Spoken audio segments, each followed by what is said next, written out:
J'avais 18 ans lorsque j'ai appris que le corps humain peut endurer bien plus de douleur que nous l'imaginons. Je ne parle pas de la douleur rapide, celle qui tranche et disparaît. Je parle de la douleur qui s'installe, qui devient une partie de vous, qui change votre façon de respirer, de bouger, d'exister. Je parle de la douleur qui, 65 ans plus tard, m'empêche encore de m'asseoir sans ressentir. Aujourd'hui encore, à 83 ans, lorsque j'approche une chaise, mon corps tremble. Non pas par faiblesse, par mémoire. Mon nom est Madeleine Charpentier. Je suis née en 1926, dans un petit village aux environs de Lyon, en France. Avant la guerre, j'étais simplement une jeune fille ordinaire. Je me levais tôt pour aider ma mère à la boulangerie, je lisais des romans cachés sous les couvertures, je rêvais de devenir institutrice. Ma cousine, Élise, était ma meilleure amie. Nous avions 1 an d'écart. Elle était timide, j'étais curieuse. Elle dessinait des fleurs, je dessinais des cartes. Nous étions 2 moitiés d'une même innocence. Une innocence qui nous a été arrachée un matin de novembre 1944. C'était un jour gris. Je me souviens de l'odeur du pain brûlé dans la cuisine. Ma mère avait laissé la pâte au four trop longtemps parce qu'elle était distraite, le regard fixé par la fenêtre. Elle savait. Nous savions tous. Les Allemands battaient en retraite, mais contrôlaient encore des parties du territoire. Et lorsqu'ils perdent, les hommes deviennent dangereux. Ce matin-là, ils sont venus. Ils n'ont pas frappé à la porte. Ils sont simplement entrés. 4 soldats. 2 ont traîné ma mère dehors. Les 2 autres sont venus droit vers moi et Élise. Nous n'avons pas crié. Nous n'en avons pas eu le temps. On nous a jetés à l'arrière d'un camion avec d'autres femmes. Certaines pleuraient. D'autres restaient silencieuses, les yeux vides, comme si elles savaient déjà ce qui allait suivre. Le voyage a duré 3 jours. Je ne sais pas exactement où nous sommes allés. Je sais seulement que nous avons traversé la frontière, que le froid a augmenté, que l'odeur de sueur, d'urine et de peur est devenue insupportable. Élise tremblait à mes côtés. Elle serrait ma main si fort qu'elle a laissé des marques. Je lui disais « ça va passer, ça va passer ». Mais je n'y croyais pas. Aucune de nous n'y croyait. Si vous n'avez jamais vu le portail d'un camp de concentration, vous ne pouvez pas imaginer ce que c'est que de ressentir le poids de ce fer. Ce n'est pas seulement visuel, c'est une présence, une certitude que vous n'êtes plus maîtresse de vous-même. Lorsque nous sommes descendus du camion, on nous a poussés dans une zone entourée de fils barbelés. Des centaines de femmes, peut-être des milliers, françaises, polonaises, russes, juives, tziganes, toutes différentes, toutes identiques maintenant, toutes prisonnières. On nous a déshabillés, examinés, rasés, tatoués. Mon numéro était 47. 823. Élise était 47. 824. 2 numéros consécutifs. Comme si nous pouvions encore être ensemble. Comme si cela signifiait quelque chose. Les premiers jours ont été les pires, non pas à cause de la violence physique, mais à cause de la perte d'humanité. Vous apprenez rapidement que votre corps ne vous appartient plus, que vos besoins n'ont aucune importance, que pleurer est une perte d'énergie, que se plaindre est une condamnation à mort. J'ai appris à uriner debout, au milieu d'autres femmes, sans intimité, sans dignité. J'ai appris à manger une soupe claire faite d'épluchures de pommes de terre et d'eau sale.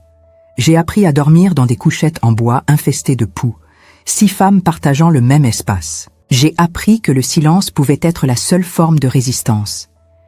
Mais il y avait quelque chose de pire que tout cela. Quelque chose que je n'ai jamais dit à voix haute jusqu'à ce que j'accepte de donner cette interview. Il y avait une baraque séparée, vers laquelle certaines femmes étaient emmenées et ne revenaient jamais. D'autres revenaient, mais différentes, brisées, incapables de regarder dans les yeux, incapables de s'asseoir. J'ai été emmenée là-bas la 3e semaine. Les rumeurs circulèrent dans le camp. On murmurait que dans cette baraque, des médecins allemands menaient des expériences. Personne ne savait exactement quoi. Mais toutes savaient que celles qui en revenaient n'étaient plus les mêmes. Certaines mouraient quelques jours après. D'autres restaient en vivantes, mais leur regard était éteint, leur corps marqué par des blessures invisibles. la peur de cette baraque était plus grande que la peur de la faim, plus grande que la peur des coups. Parce que c'était la peur de perdre ce qui restait de nous-mêmes. Si vous êtes arrivés jusqu'ici, je sais que vous vous demandez ce qui s'est passé dans cette baraque. Je sais que vous voulez comprendre pourquoi, après tant de temps, je ne peux toujours pas m'asseoir sans ressentir. Et je sais qu'une partie de vous veut détourner le regard, veut faire semblant que ces choses ne sont pas arrivées. Mais elles sont arrivées, et quelqu'un doit écouter, parce que l'oubli est la seconde mort. Si vous regardez ceci de n'importe où dans le monde, de n'importe quel pays, de n'importe quel âge, laissez un commentaire. Dites d'où vous êtes, parce que cette histoire n'est pas seulement la mienne. C'est celle de toutes les femmes qui ont été réduites au silence. Et vous, en écoutant, vous redonnez la voix qu'on a tenté de nous voler. Je me souviens du froid de cette nuit-là. Un froid qui ne venait pas seulement de l'air glacial, mais de l'intérieur. Un froid qui naissait de la certitude que quelque chose d'irréversible allait m'arriver. J'ai regardé Élise une dernière fois avant de franchir la porte de notre baraquement. Elle ne pouvait pas parler. Elle ne pouvait que me regarder avec ses yeux remplis de terreur et d'impuissance. Et moi, je ne pouvais rien faire d'autre que marcher vers cette baraque, sachant que je ne serais plus jamais la même. La première fois qu'ils m'ont emmenée dans cette baraque, il faisait nuit. Le ciel était noir, sans étoiles. Je me souviens du bruit de mes pas sur la terre gelée, du souffle court d'Élise qui me regardait partir depuis le baraquement, incapable de bouger, incapable de parler. Elle savait. Nous savions toutes. Mais personne ne disait rien. Parce que parler, c'était rendre réel ce qui ne pouvait pas l'être. L'intérieur sentait le désinfectant mélangé à quelque chose de plus lourd, de plus organique. Du sang peut-être, de la sueur, de la peur. Il y avait une table métallique au centre, des instruments que je ne reconnaissais pas, 2 hommes en blouse blanche. Ils ne m'ont pas regardé dans les yeux. Pas une seule fois. Pour eux, je n'étais pas une personne. J'étais un objet, une unité, un numéro à exploiter. On m'a ordonné de me déshabiller. Je l'ai fait. Lentement. Parce que chaque seconde où je gardais encore mes vêtements était une seconde où j'étais encore moi-même. Puis, on m'a allongé sur la table. Le métal était glacé. J'ai senti mes muscles se contracter. Mon corps entier se raidissait, comme pour se protéger de ce qui allait suivre. Mais il n'y a pas de protection contre ce genre de violence. Ce qu'ils ont fait, je ne peux pas le décrire en détail. Pas parce que je ne m'en souviens pas. Au contraire, je m'en souviens trop bien. Mais parce que certaines douleurs n'ont pas de mots. Ce que je peux dire, c'est que cela impliquait des tests, des expériences, des injections, des instruments froids, métalliques, qui entraient en moi sans consentement, sans anesthésie, sans humanité. Ils prenaient des notes. Ils mesuraient. Ils observaient mes réactions comme si j'étais un rat de laboratoire. La douleur était insupportable. Mais ce qui était pire, c'était l'humiliation. Le fait de savoir que mon corps ne m'appartenait plus. Qu'il était devenu un terrain d'expérimentation pour des hommes qui se considéraient comme des scientifiques. Des hommes qui, après la guerre, retourneraient peut-être dans leur famille, embrasseraient à leurs enfants et ne penseraient jamais à ce qu'ils avaient fait, à ce qu'ils avaient détruit. Quand ils ont eu fini, on m'a jeté dehors, littéralement. Je suis tombée sur les genoux dans la boue glacée. J'ai essayé de me relever, mais mes jambes ne répondaient plus. La douleur irradiait de mon bassin vers mes cuisses, mon dos, mon ventre. J'ai rampé jusqu'au baraquement. Élise m'a vue arriver. Elle a couru vers moi, m'a aidé à entrer. Elle ne m'a rien demandé. Elle savait. Cette nuit-là, je n'ai pas dormi. Je fixais le plafond en bois pourri, écoutant les respirations lourdes des autres femmes.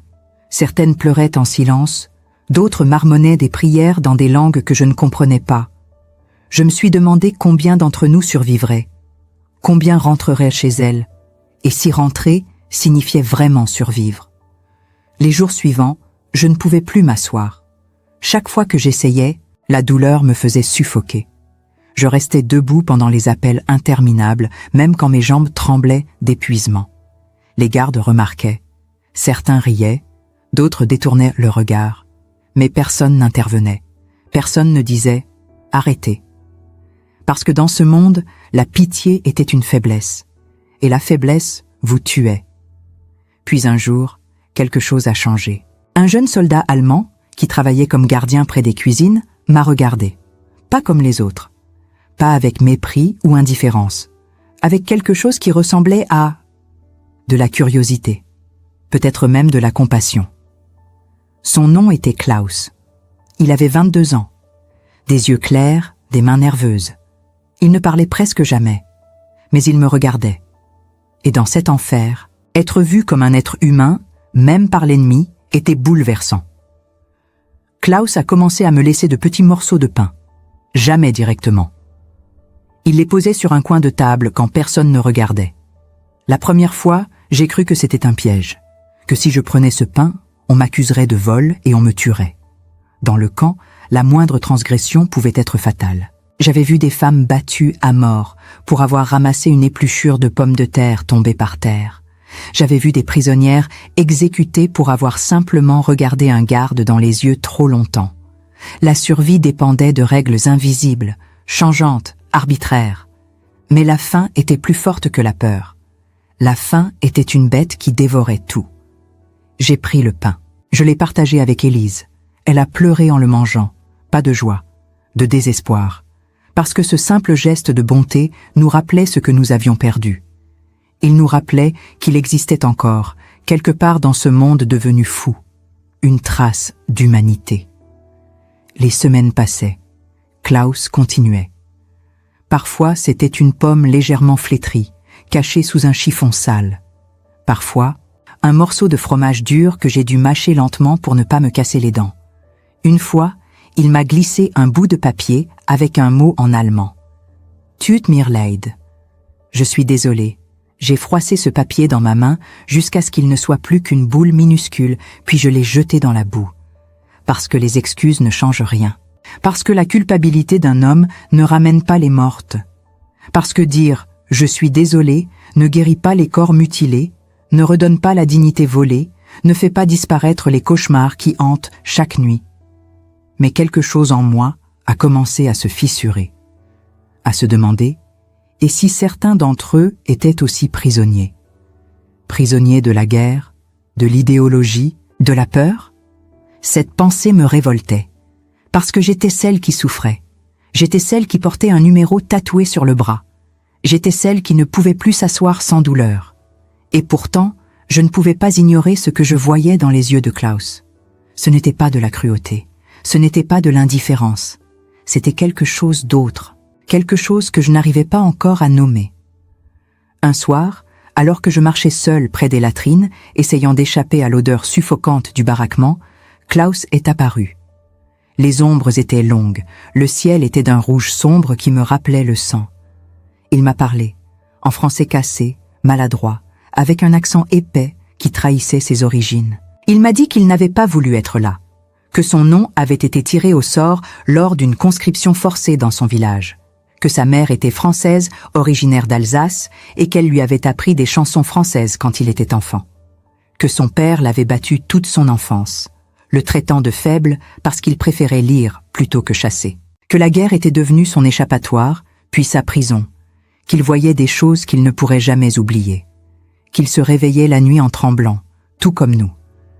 Je l'ai écouté, sans répondre, parce que je ne savais pas quoi dire, parce que la victime ne devrait jamais avoir à consoler le bourreau, parce que même si ses mots sonnaient sincères, même s'il semblait vraiment souffrir, cela ne changeait rien au fait que j'étais de l'autre côté des barbelés, que je portais des haillons, que mon corps était marqué par la violence.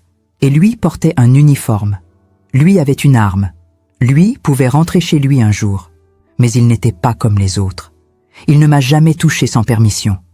Il ne m'a jamais regardé avec ce regard affamé, prédateur, que certains gardiens avaient. Ce regard qui déshabillait, qui violait avant même tout contact physique. Klaus me voyait. Et dans un endroit où l'invisibilité était la norme, où nous étions réduites à des numéros, à de la main-d'œuvre jetable, être vu était dangereux. Mais aussi vital. C'était une reconnaissance, une confirmation que j'existais encore, que je n'étais pas juste un fantôme. Un matin, Élise a été emmenée au baraquement des expériences. Elle avait 17 ans. Elle pesait peut-être 40 kilos. Ses côtes saillaient sous sa peau translucide. Ses yeux étaient enfoncés dans leurs orbites. Quand elle est revenue, elle ne parlait plus, Elle ne pleurait plus non plus. Elle s'est allongée sur notre couchette et a fixé le vide. Un vide qui semblait l'aspirer de l'intérieur. J'ai essayé de la faire réagir, de lui parler, de lui rappeler notre enfance, nos rêves, notre vie d'avant.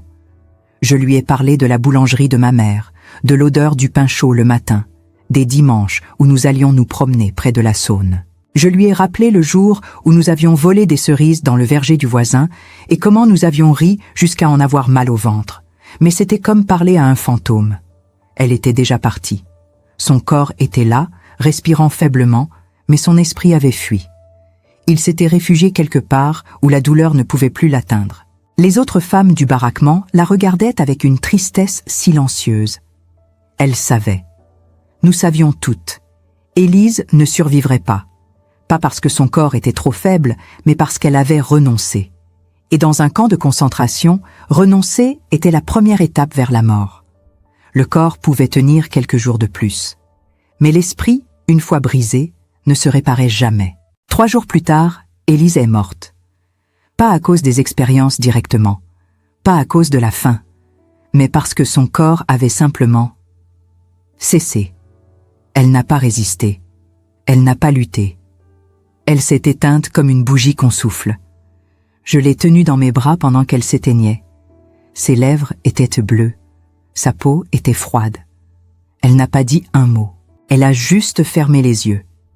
Et je suis restée là, avec le poids de son corps léger comme une plume, me demandant pourquoi j'étais encore vivante. Pourquoi c'était elle et pas moi? Quelle cruelle loterie décidait qui survivait et qui mourait? On m'a ordonné de la laisser, de la déposer avec les autres corps qui s'accumulaient près des latrines, attendant d'être emportés. J'ai refusé. J'ai serré Élise contre moi.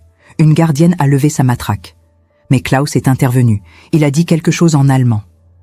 La gardienne a hésité, puis s'est éloignée. Klaus m'a laissé tenir Élise pendant 1 heure de plus. 1 heure pendant laquelle j'ai pleuré tout ce que je n'avais pas pu pleurer depuis des mois. 1 heure pendant laquelle j'ai dit au revoir à la seule personne qui me reliait encore à ma vie d'avant. Cette nuit-là, Klaus m'a trouvée assise dans un coin, incapable de pleurer davantage, incapable de bouger. Mes larmes s'étaient taries. Il ne restait qu'un vide immense, un gouffre noir qui menaçait de m'engloutir. Klaus s'est assis à côté de moi. Il n'a rien dit. Il n'a pas essayé de me consoler avec des mots vides de sens. Il est juste resté là. Et pour la première fois depuis des mois, je me suis effondrée. Pas en larmes, mais en mots. J'ai parlé. J'ai raconté qui était Élise, comment nous avions grandi ensemble, comment elle dessinait des fleurs même quand nous n'en voyions plus, comment elle chantonnait des mélodies pour s'endormir, comment elle était douce, innocente, incapable de faire du mal à qui que ce soit. Klaus écoutait. Il ne m'a pas interrompu. Il n'a pas dit que tout irait bien, parce qu'il savait que rien n'irait bien. Mais il est resté. Il a écouté. Et dans cet enfer où personne n'écoutait personne, où les cris se perdaient dans le vide, où la souffrance était banalisée, être écouté était un acte de résistance. C'était une preuve que nous existions encore, que nous n'étions pas juste des ombres, mais quelque chose de plus profond s'est produit cette nuit-là. Quelque chose que je ne voulais pas reconnaître. Une connexion s'est formée. Pas de l'amour, pas au sens romantique du terme, mais une reconnaissance. Une compréhension mutuelle que nous étions 2 êtres humains pris dans une machine qui nous broyait tous les deux. Lui du côté des bourreaux, moi du côté des victimes. Mais tous les deux prisonniers d'une guerre qui nous dépassait. Et cette pensée me terrifiait, parce qu'elle remettait en question tout ce que je croyais savoir sur le bien et le mal. Sur nous et eux. Les mois suivants sont flous dans ma mémoire. Le temps n'existait plus. Il n'y avait que la survie. Se lever. Manger, obéir, dormir, recommencer. Chaque jour était identique au précédent, une répétition sans fin de la même souffrance, du même vide. Les saisons changeaient, mais nous ne les remarquions plus. L'hiver était devenu notre état permanent, un froid qui ne venait pas du dehors, mais de l'intérieur, un froid qui gelait l'âme bien avant de geler le corps. Mais quelque chose avait changé entre Klaus et moi. Ce n'était pas de l'amour. Pas au sens romantique que les gens imaginent quand ils entendent ce mot. C'était une connexion. Une reconnaissance mutuelle de notre humanité dans un lieu conçu pour nous en priver. Une fragilité partagée au milieu de l'horreur. Nous étions deux naufragés accrochés au même morceau de bois dans un océan de violence. Il a commencé à me parler de sa vie d'avant. De sa mère, qui chantait des chansons françaises en préparant le dîner, des mélodies douces qui résonnaient dans leur petite cuisine. De son village près de la frontière, un endroit où les gens parlaient deux langues, où les cultures se mélangeaient, où la guerre semblait impossible. De son frère aîné, mort sur le front russe pendant l'hiver 1942, gelé dans une tranchée, son corps jamais retrouvé. De sa peur constante d'être envoyé au front lui aussi, de finir comme son frère, oublié dans la neige. Il me racontait ses cauchemars. Comment il se réveillait en sueur, croyant entendre les hurlements des prisonniers qu'il n'avait pas pu protéger, les coups de feu qui résonnaient dans sa tête, même en plein jour. Je l'écoutais. Parfois, je répondais. Je lui parlais de ma vie d'avant, de ces matins où je me réveillais avec l'odeur du pain frais, de mes rêves d'être institutrice, d'apprendre aux enfants à lire et à écrire. Je lui parlais d'Élise, de nos rires, de notre innocence perdue. Parfois, je restais silencieuse, parce que la compassion, dans ce contexte, semblait absurde. Parce que parler avec lui me donnait l'impression de trahir toutes les femmes qui souffraient autour de moi.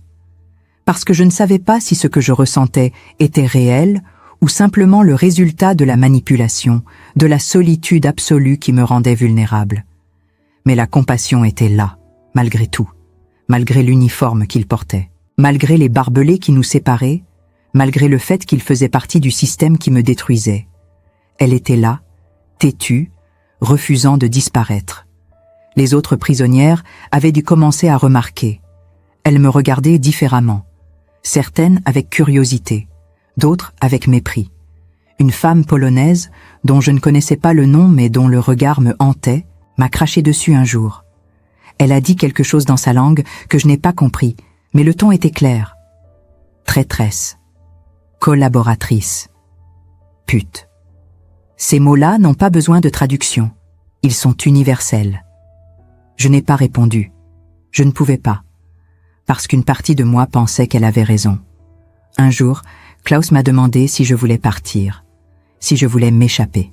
Il disait qu'il connaissait des failles dans la surveillance, que les gardes étaient de moins en moins nombreux, de plus en plus nerveux, que les Alliés avançaient et que bientôt, le camp serait libéré ou évacué, que je pouvais essayer maintenant, pendant qu'il y avait encore une chance. Il me décrivait un plan, une sortie près des cuisines, rarement surveillée la nuit, des vêtements civils qu'il pourrait me procurer, un contact dans un village voisin, quelqu'un qui aidait les fugitifs. J'ai refusé, pas par peur de l'échec, pas parce que je ne voulais pas être libre, mais parce que je savais que si je partais et qu'on me rattrapait, il ne me tuerait pas seulement moi. Il tuerait 10 autres femmes, peut-être 20, c'était leur méthode. La punition collective, le contrôle par la terreur. Chaque acte de résistance, chaque tentative d'évasion était payé par le sang des innocentes. Et je ne pouvais pas porter ce poids. Je ne pouvais pas être responsable de la mort de femmes qui n'avaient rien fait, qui attendaient simplement la fin, qui survivaient jour après jour dans l'espoir fragile de revoir leur famille. Klaus a insisté. Il a dit qu'il me protégerait, qu'il prendrait la responsabilité, qu'il ferait en sorte que personne d'autre ne soit puni. Mais je savais que c'était impossible. Personne ne pouvait contrôler la machine de mort qu'était ce camp. Pas même lui. Alors, j'ai refusé à nouveau. Et j'ai vu dans ses yeux quelque chose qui ressemblait à du respect, ou peut-être du soulagement. Parce qu'il savait, tout comme moi, que ce plan aurait probablement échoué. Puis, en avril 1945, tout s'est arrêté. Les Alliés avançaient de manière inexorable. Nous entendions les bombardements au loin, de plus en plus proches. Les gardiens commençaient à disparaître. Certains fuyaient en pleine nuit, abandonnant leur poste, changeant d'uniforme pour se fondre dans la population civile. D'autres brûlaient des documents dans de grands feux, détruisant les preuves de ce qui avait été fait. La panique se lisait sur leurs visages. Ces hommes qui nous avaient terrorisés pendant des mois, des années, étaient maintenant terrifiés eux-mêmes. Ils savaient ce qui les attendait s'ils étaient capturés. L'atmosphère dans le camp était étrange. Un mélange d'espoir et de terreur. Nous savions que la libération était proche. Mais nous savions aussi que les nazis, dans leur fuite, pouvaient décider de nous tuer toutes, de ne laisser aucun témoin. C'était arrivé dans d'autres camps. Des massacres de dernière minute. Des marches de la mort où les prisonniers étaient forcés de marcher pendant des jours sans nourriture ni eau. Ceux qui tombaient étaient abattus sur place. Klaus est venu me voir une dernière fois. C'était la nuit. Le camp était plongé dans une obscurité presque totale. Les projecteurs avaient été éteints. Il m'a trouvée dans le baraquement, assise sur ma couchette, entourée de femmes qui dormaient ou faisaient semblant de dormir. Il m'a fait signe de le suivre dehors. J'ai hésité, mais je suis sortie. Nous nous sommes tenus là, dans l'ombre, sans parler pendant un long moment. Puis il m'a dit qu'il allait partir, qu'il ne savait pas où, qu'il allait essayer de rentrer chez lui, de retrouver sa mère si elle était encore vivante, qu'il voulait juste que je sache qu'il était désolé, que si les choses avaient été différentes, si le monde n'était pas devenu fou, peut-être que nous aurions pu être amis, peut-être même plus. Je ne lui ai pas répondu immédiatement. J'ai regardé son visage dans la pénombre. Un visage jeune, marqué par la fatigue et la culpabilité. Un visage qui aurait pu être celui d'un garçon ordinaire dans un monde ordinaire. Puis j'ai dit simplement « Pars et ne reviens jamais ». Il a hoché la tête. Il a sorti quelque chose de sa poche, un petit paquet enveloppé dans du tissu. Il me l'a tendu. À l'intérieur, il y avait du pain, du fromage et une photographie. La photographie le montrait enfant, avec sa mère et son frère, tous souriants devant une maison modeste. Au dos, il avait écrit une adresse. « Si tu survis, a-t-il murmuré, et si un jour tu veux comprendre, viens me trouver. » J'ai pris le paquet. Je ne savais pas si j'utiliserais cette adresse.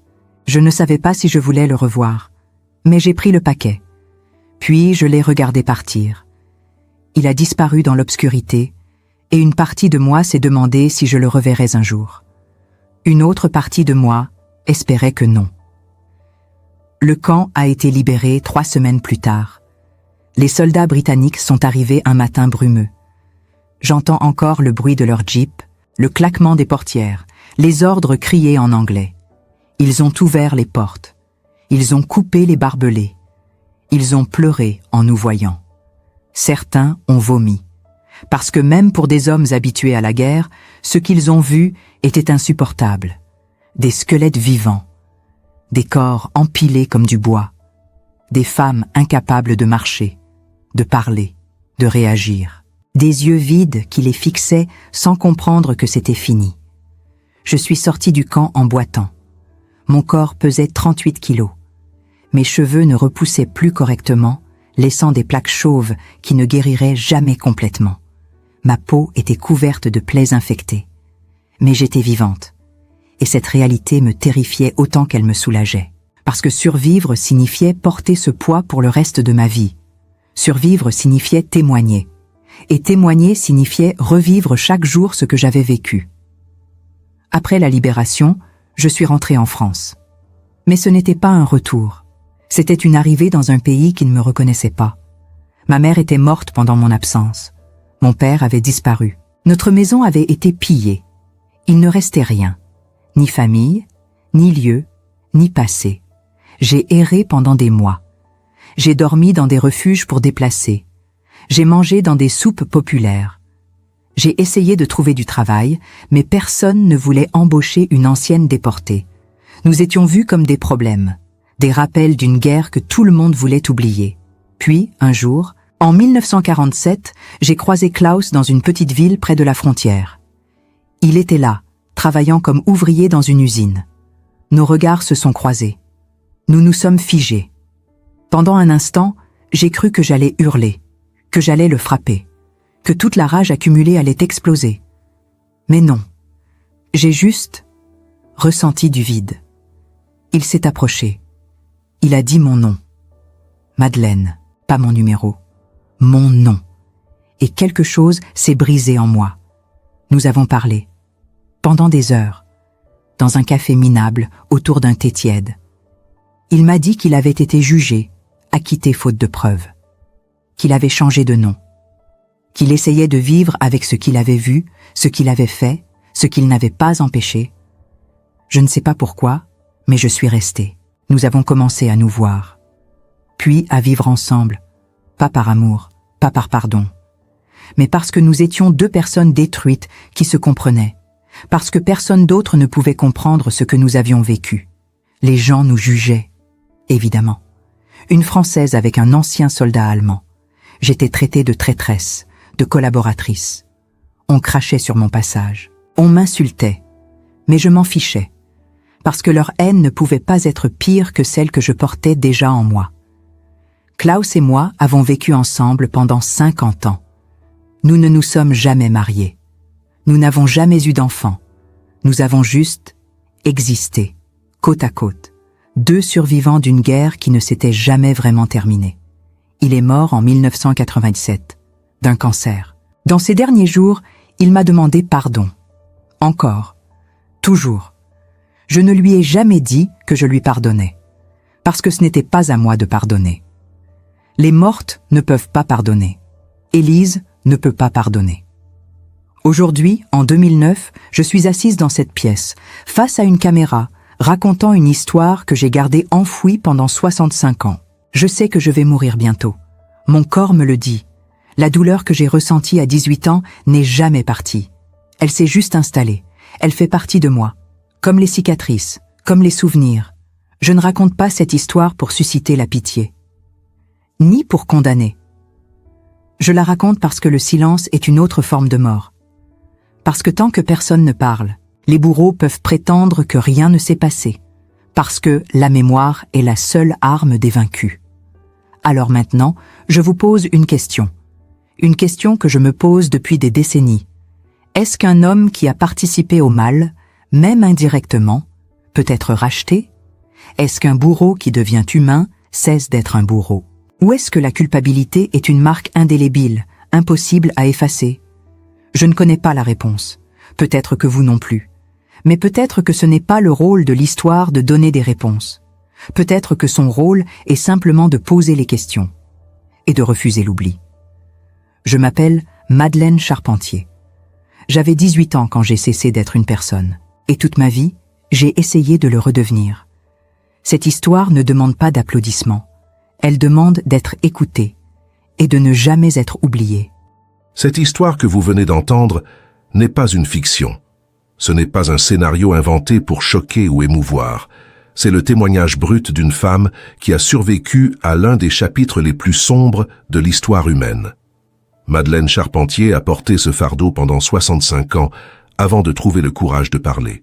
7 ans après avoir donné cette interview, elle est décédée, emportant avec elle des douleurs que personne ne pourra jamais totalement comprendre. Mais elle a laissé quelque chose d'infiniment précieux, sa vérité.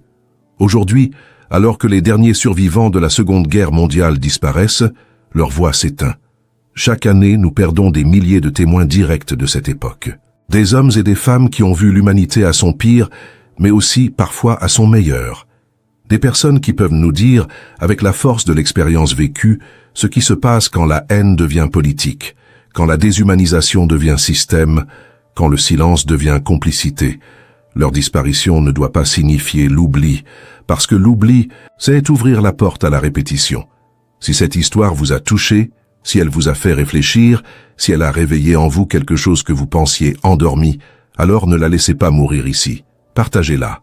Abonnez-vous à cette chaîne pour que d'autres témoignages comme celui-ci puissent continuer à exister, à circuler, à éduquer. Activez la cloche de notification pour ne manquer aucun de ces récits qui préservent la mémoire collective. Laissez un j'aime si vous pensez que ces histoires méritent d'être racontées. Mais surtout, laissez un commentaire. Dites-nous d'où vous regardez cette vidéo. Dites-nous ce que vous ressentez. Dites-nous ce que cette histoire a changé en vous. Parce que chaque commentaire, chaque partage, chaque interaction est un acte de résistance contre l'oubli. C'est une façon de dire « Je t'ai entendu, Madeleine, je ne t'oublierai pas ». C'est une façon de prolonger la vie de ces témoignages au-delà de la mort de ceux qui les ont vécus. Dans un monde où l'information circule à une vitesse folle, où les tragédies d'hier sont oubliées pour les scandales d'aujourd'hui, Prendre le temps de s'arrêter, d'écouter, de réfléchir, c'est déjà un acte de dignité. Madeleine a posé une question à la fin de son témoignage, une question sans réponse facile, une question qui nous met face à nos propres contradictions morales. Un homme qui a participé au mal, même indirectement, peut-il être racheté? Un bourreau qui devient humain cesse-t-il d'être un bourreau? Cette question n'est pas qu'historique, elle est contemporaine.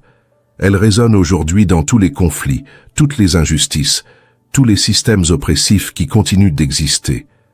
Elle nous force à nous demander « Et moi, qu'aurais-je fait? Aurais-je eu le courage de résister? Ou aurais-je obéi comme tant d'autres, par peur, par conformisme, par lâcheté? Nous aimerions croire que nous aurions été du côté des justes, que nous aurions protégé les persécutés, que nous aurions refusé de participer. Mais l'histoire nous enseigne que la majorité des gens ordinaires, placés dans des circonstances extraordinaires, font des choix ordinaires. Ils obéissent, ils se taisent, ils détournent le regard. Ce n'est qu'en écoutant des histoires comme celle de Madeleine que nous pouvons nous préparer mentalement et moralement à faire différemment si notre époque nous met à l'épreuve. Alors prenez un moment, respirez, réfléchissez à ce que vous venez d'entendre, puis agissez. Abonnez-vous, commentez, partagez, non pas pour nous, mais pour toutes les Madeleines du monde, pour toutes les Élises qui n'ont jamais pu raconter leur histoire, pour tous ceux dont la voix a été étouffée avant même d'avoir pu crier. Parce que tant qu'il y aura des gens pour écouter, pour se souvenir, pour transmettre, l'oubli ne gagnera pas. Et la mémoire, aussi douloureuse soit-elle, restera notre plus grande arme contre la barbarie.